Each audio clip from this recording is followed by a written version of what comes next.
طيب, let's continue lecture 38, and here we're gonna talk more about work, heat, and heat of reaction. So we said the unsteady state energy balance for an open system that has n species, each entering and leaving the system at their respective molar flow rate and energy, is written the way you see it here. We will now discuss each of the terms in the above equation. Let's start with work. Evaluating the work term.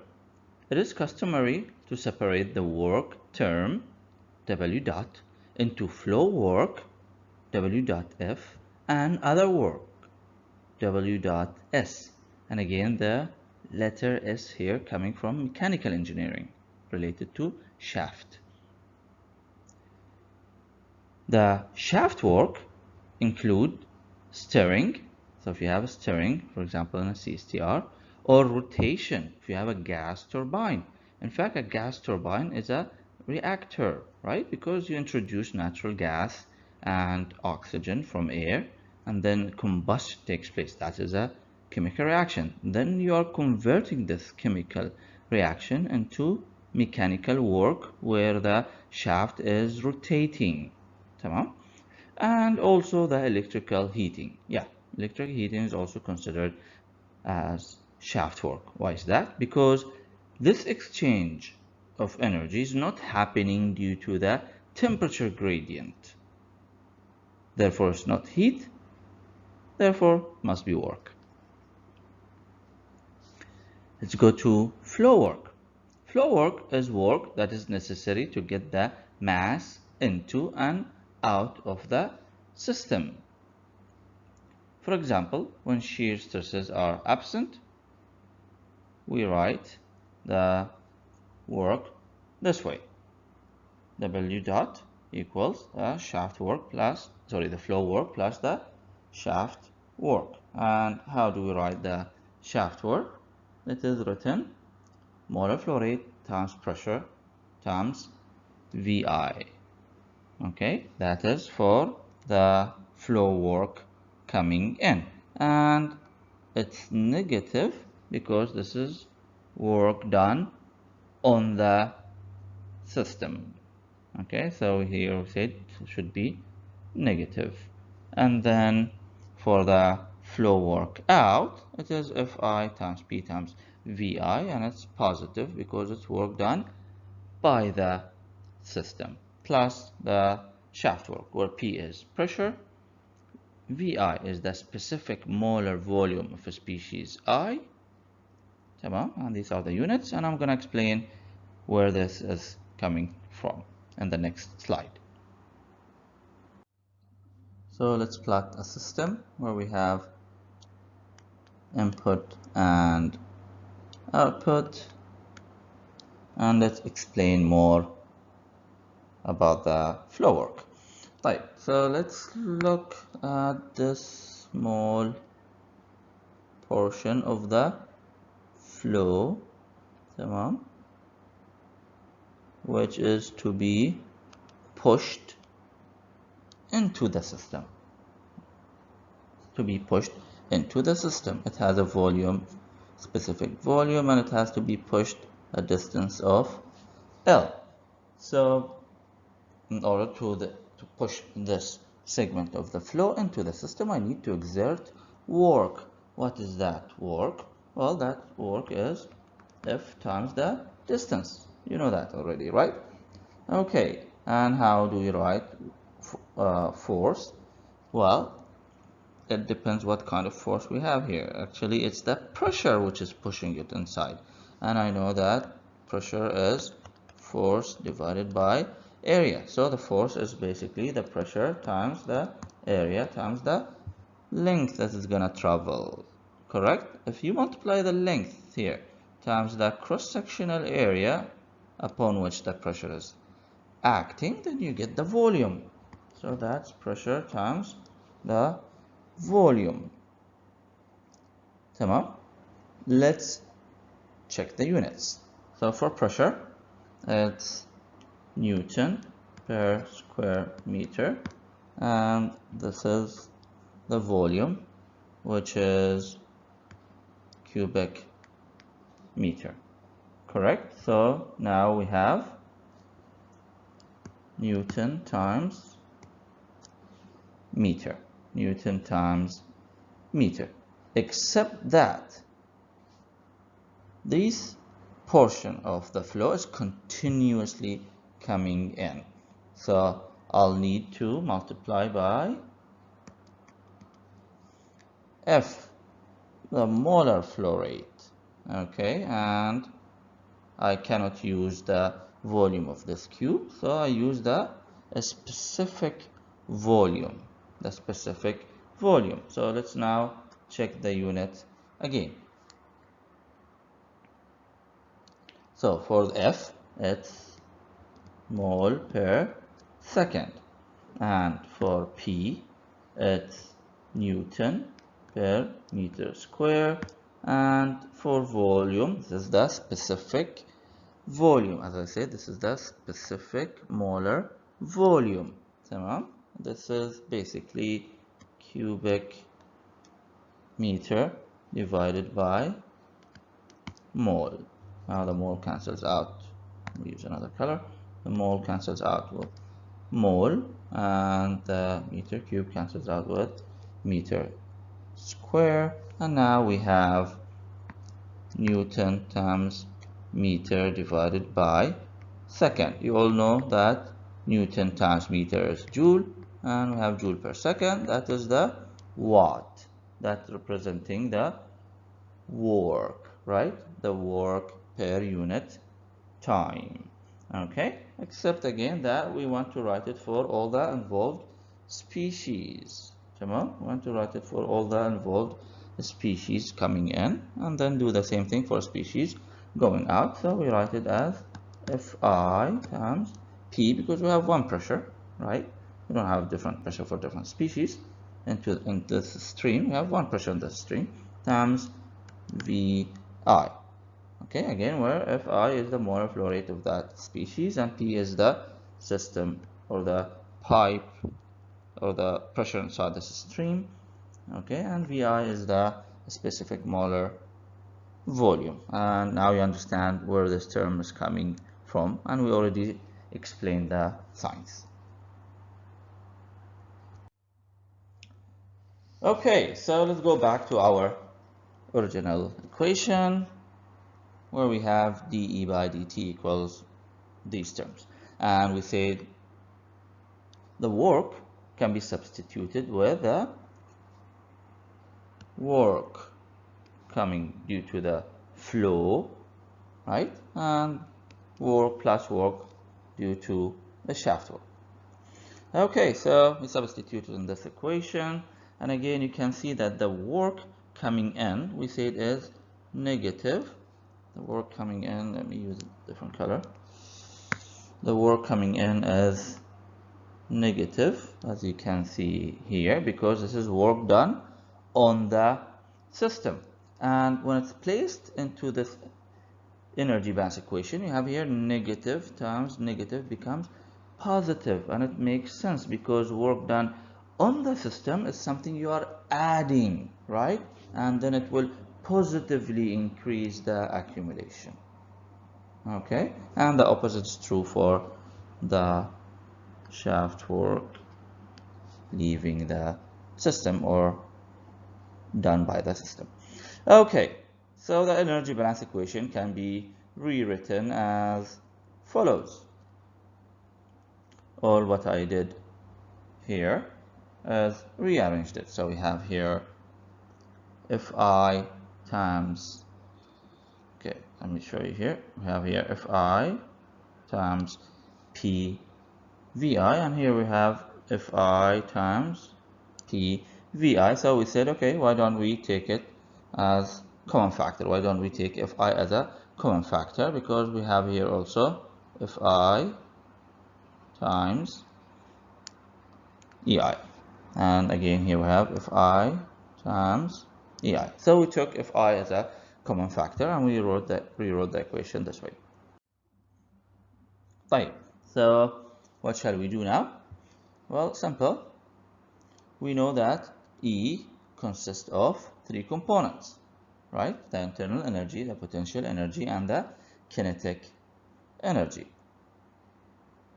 Okay, therefore, this term here, or this term, they're the same. We'll rewrite it as Ui plus Pi plus Ki, kinetic energy, plus the Pi.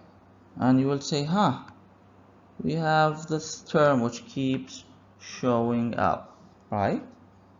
Ui plus PVI, and this is the HI, enthalpy. This is enthalpy. You have enthalpy plus Pi, potential energy, plus the kinetic energy. So by now, you can actually understand what enthalpy means, right? Can you see it here? Can you see it? So say HI, let me rewrite it here, HI equals Ui times PVI. Tamam? And so you understand that U is the energy required to create a system, right? So Allah subhanahu wa ta'ala created systems, okay, whatever system, planet, whatever, if it's small or big, the same. And any system contains energy inside it. That's the internal energy. If you want to create the system, you cannot. I'm just saying, when Allah subhanahu wa ta'ala created the system, okay, he added that energy, and that energy, because energy is conserved, that stayed inside the system. So that's the meaning of the internal energy. And enthalpy is the energy required to create a system and make a room for it. صح? And make a room for it, because the system needs a room. And in order for it to have a room, it has to fight against the pressure of the surrounding to have a room that is as big as V. That a room that has a volume of V. So if the external pressure is larger, it needs to fight against a larger pressure. So the enthalpy will be more. If its volume is big, for example, it's not very dense, so the volume is very large, then you'll need to fight against for a bigger room. So your enthalpy is more. So now again, this energy that was used to create the system and make room for it, is called the enthalpy. Okay, let's continue. Okay, so we substitute for E plus PV with HI plus PEI plus KEI. Here. In almost all chemical reactor situations, the kinetic energy of the stream coming in or leaving out, and the potential energy of the stream coming in and coming out, these terms are negligible in comparison with the other terms. Negligible with comparison to HI, for instance. So these terms are really negligible compared to the enthalpy. Of course, unless we have a situation where you have a huge difference in potential energy from the bottom of the column, for example, to the top of the column, which is still, the column is not that long, so still is negligible. Or you have a huge, for example, flow. Okay, so the flow coming with a large speed, therefore its kinetic energy is very large, and then when it's leaving at a very slow volumetric flow rate, so very small velocity, so you have small kinetic energy. So you have to be careful before you cancel out these terms, but in general these two terms are negligible compared to the other terms, so we can neglect them.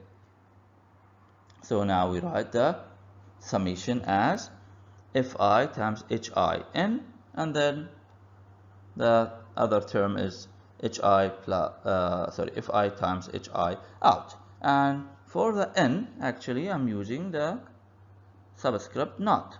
Correct? You agree with me, right? And for the out, we just use Fi and hi. Okay, can we simplify it further? Yeah.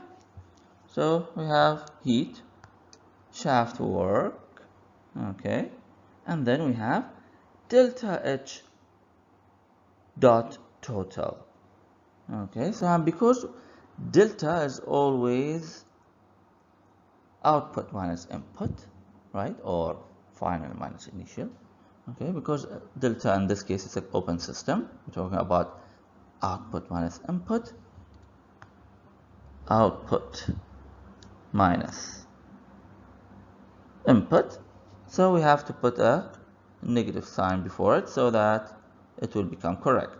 Because this is output, so it will be minus output. Here we go, minus output. And then we have minus input, minus times minus will be positive. And here we have positive. So see how simple and friendly the energy balance is. Very simple. So please don't be intimidated. Okay, so as we said, the accumulation equals input minus output through these three different means of exchanging energy with the system in an open system. Type. Let's now evaluate the heat term, Q dot. Q dot is the total or cumulative heat exchanged with the reactor per unit time. So simply you can call it total heat transfer rate. For instance, for a concentric tube reactor, so you have here two tubes. One tube is inside the other tube, as you can see. And you're familiar with this because you have covered already the heat transfer course.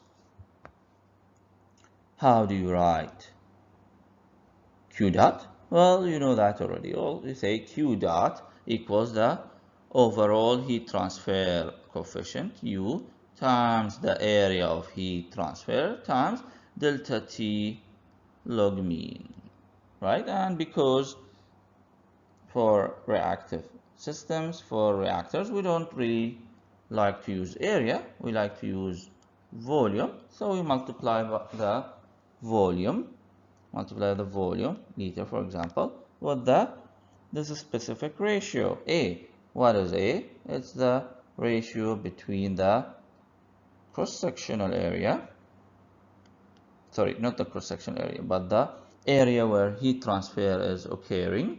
So this area through which heat is transferred, divided by volume per unit volume.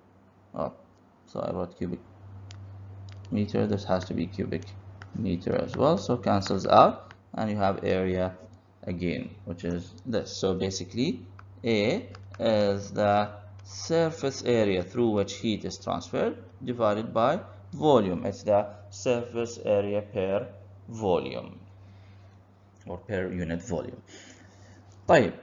And of course, you all know how to calculate delta T log mean, right? So you choose position. So if this position is 0, this position is 1, then the delta T log mean is delta T naught at position naught minus delta T1 divided by ln delta T naught divided by delta T1.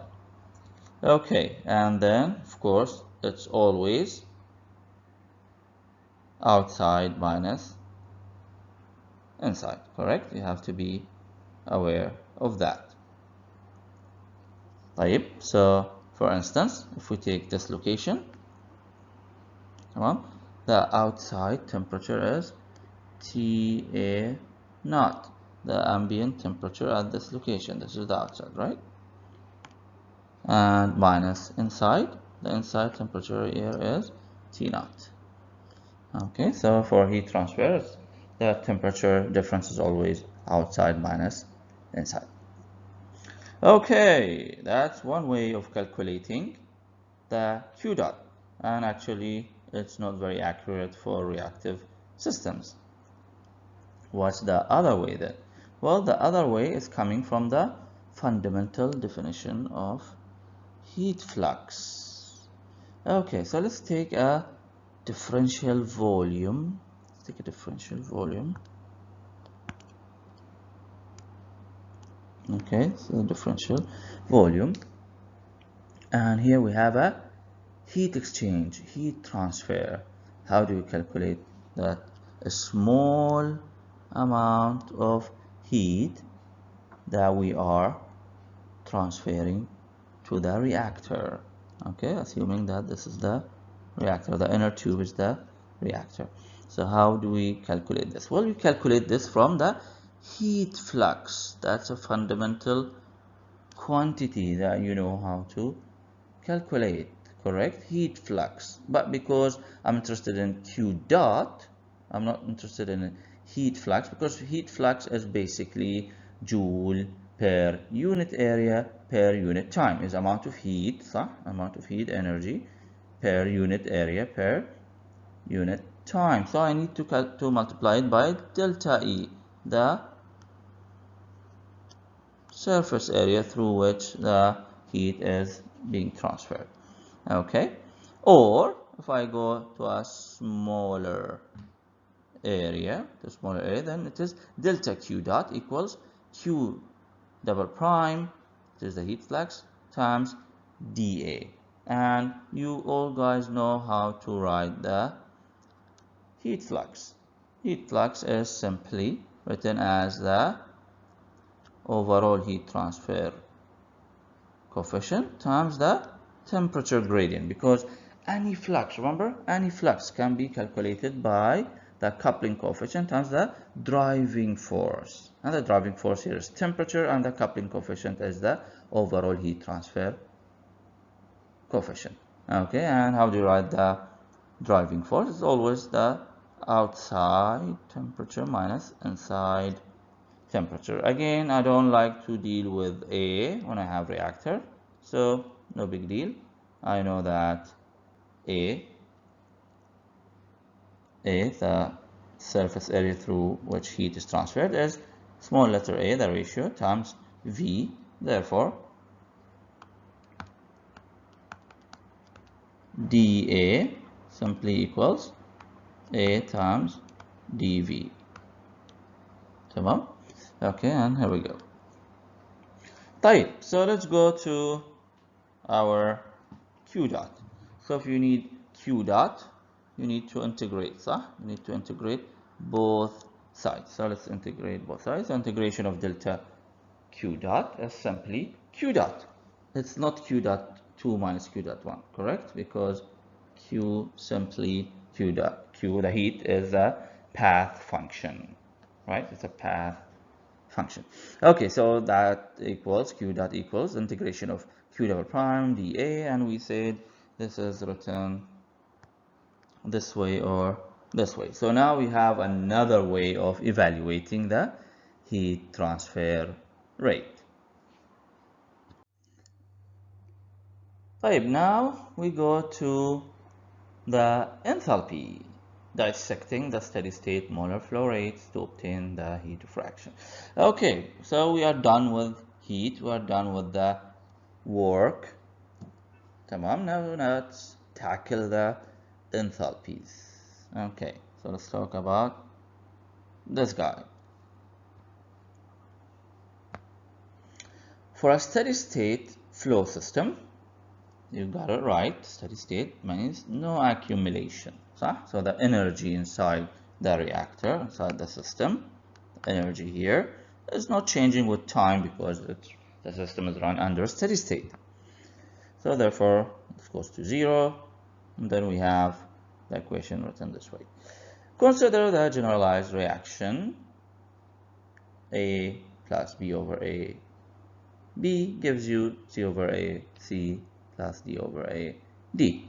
Tamam, this is a general reaction. طيب, now let's evaluate this term.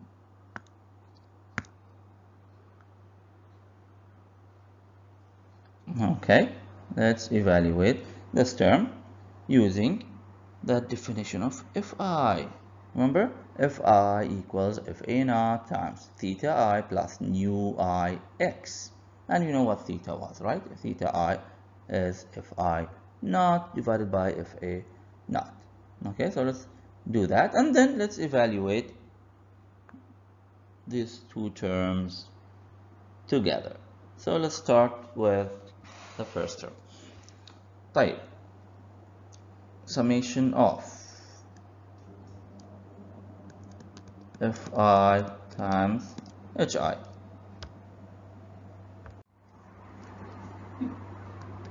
equals, instead of Fi, I'm gonna write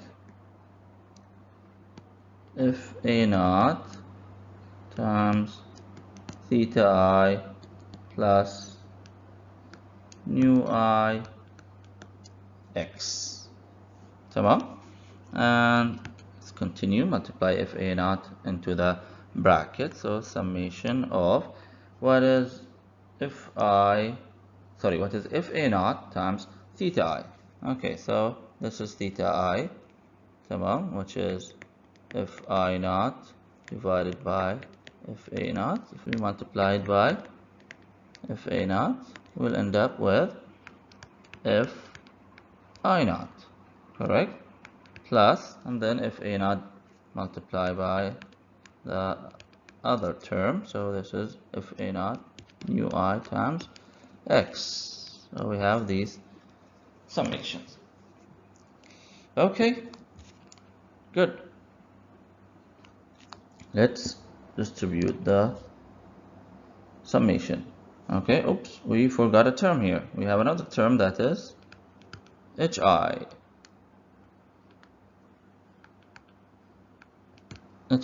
And then we have here Hi. Okay, so let's distribute the summation now. We have two summations. Summation of Fi naught times Hi. Obviously it's Hi, right? It's not Hi naught. Okay, plus summation of Fa naught times nu I times x times Hi.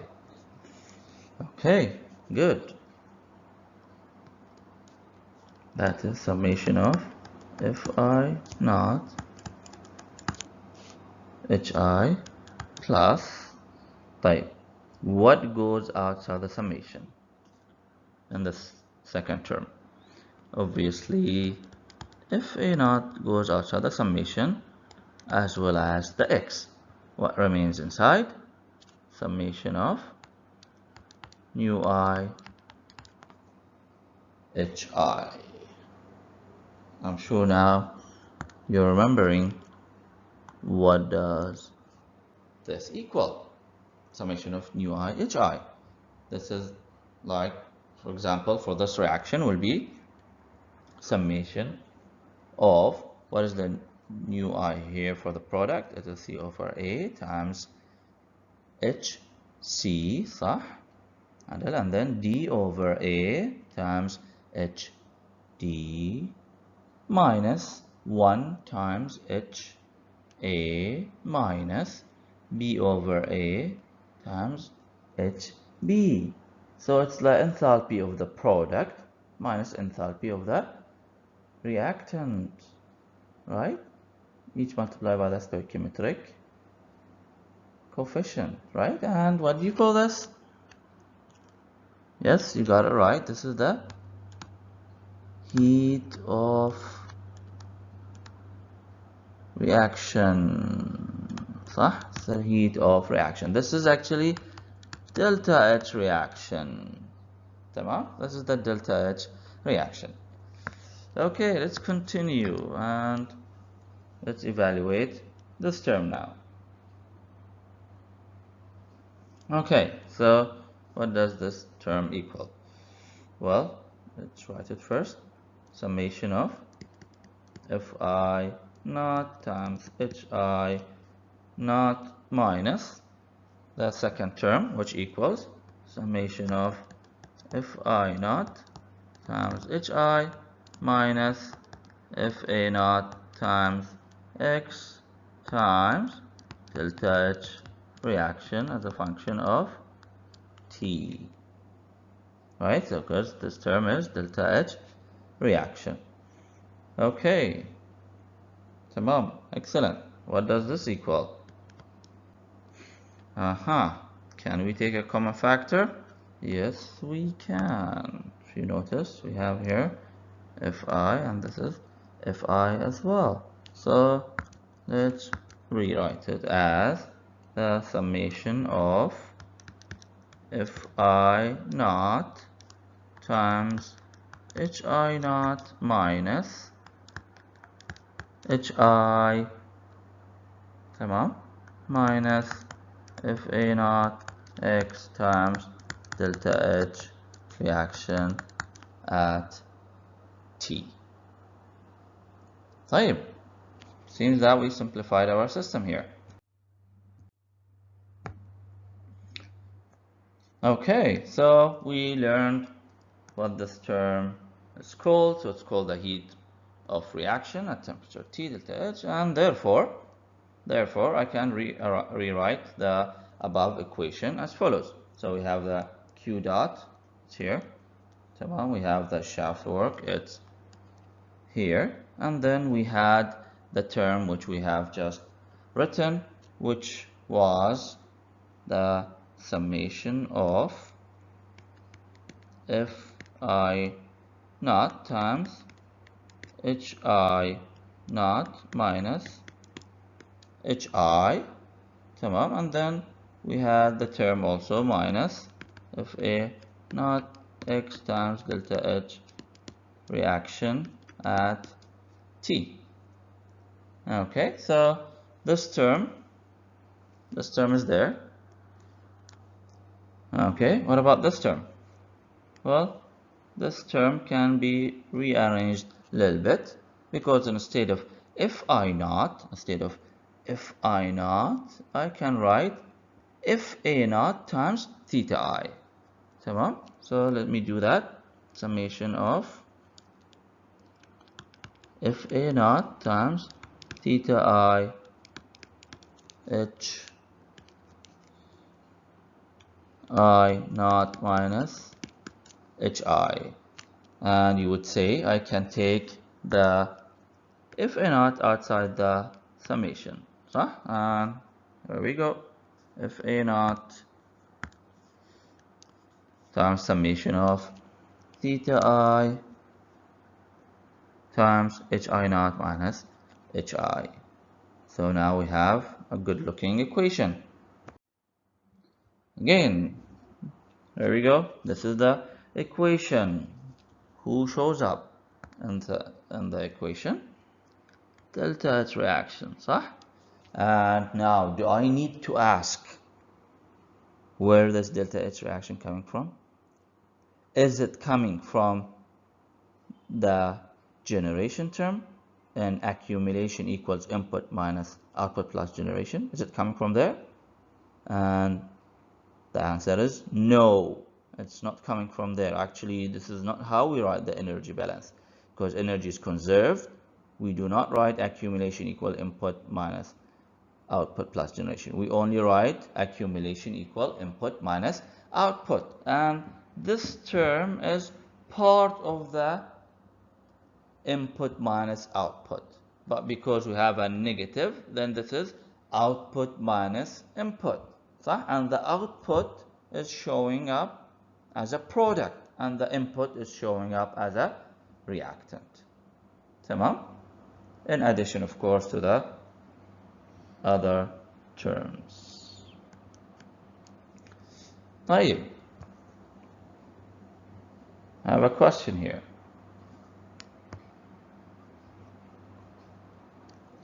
Does this equation account for phase change within the reactor? What if we have a phase change? For instance, the feed is liquid and then it's leaving as vapor. Does this equation take into account the phase change? And the answer is yes, it does take into consideration the phase change because I'm using enthalpies, and the value of the enthalpies depend on the phase. Tamam? Okay, so let's take a very simple example. Let's say we have steam coming into the pipe, okay, at saturated liquid and leaving at saturated vapor. So we have saturated liquid coming in and leaving as saturated vapor. So let's say there's no reaction, tamam, no shaft work, okay, there's only heat added to evaporate, صح? To evaporate the saturated liquid into saturated vapor, and then this enthalpy would be the enthalpy of the saturated liquid. This is the enthalpy of the saturated vapor, although they are both at the same temperature, because when you evaporate pure species, its temperature does not change, but the values are different. The values are different.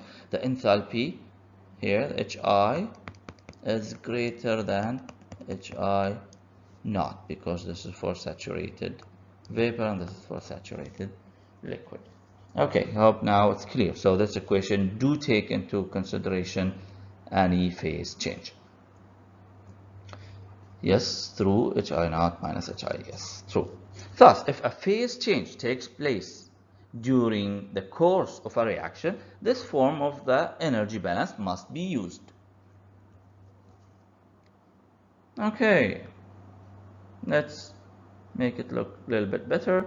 Let's take this term here to the other side, and now we write it this way. So it's become now Hi minus Hi naught, and the negative here is turned to positive because I took it to the other side. Again, you may simplify this into just writing delta H dot total equals Q dot minus shaft work dot. Now let's evaluate this term Hi minus Hi naught. Tamam? How can we evaluate this term? Well, for the extreme case where the reactants are at the solid phase at T0 and the products are at the gaseous phase at T, we have this figure. Tamam? So we are moving from the feed. Tamam? We're moving from the feed, which is solid. Tamam? Oops, I don't know if it's working. Yes, now it's working. Okay, so we're moving from the feed that is solid at temperature T0, to the product, that is gas at temperature T. So how do we evaluate the change in enthalpy?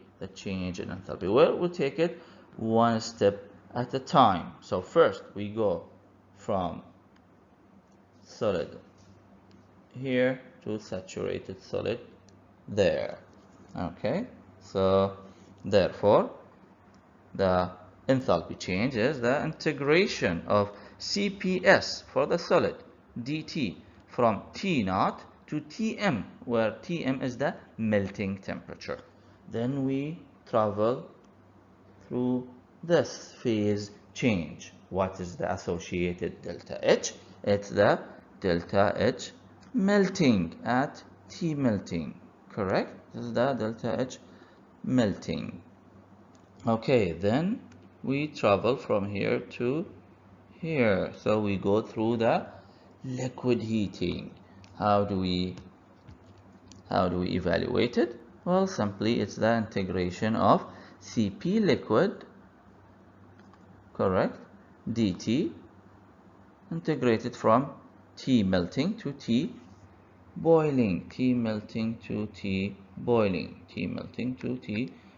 Then we travel through the phase change. So you have saturated liquid going to saturated vapor. The delta H, of course, is delta H vaporization. Delta H vaporization.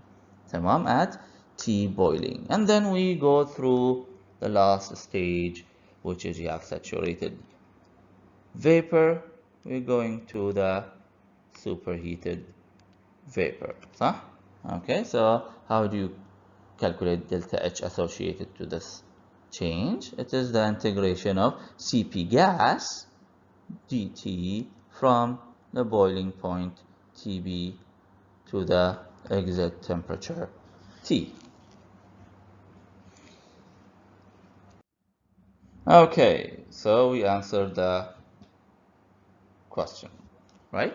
If no phase change is involved, then simply the Hi minus Hi naught is the integration of Cpi dt from T naught to T. Okay, and if Cpi is constant, or we can take an average value because the change in temperature is not a lot, then we can take the Cp outside the integration. تمام, and certain that Cp T minus T naught. So basically we are saying delta H equals Cp, delta H for species I equals Cpi times delta T. That's what we are saying. Okay, so we reached the end of segment 2, and with this we finalize lecture 38. There is a segment 3 which is optional for you guys.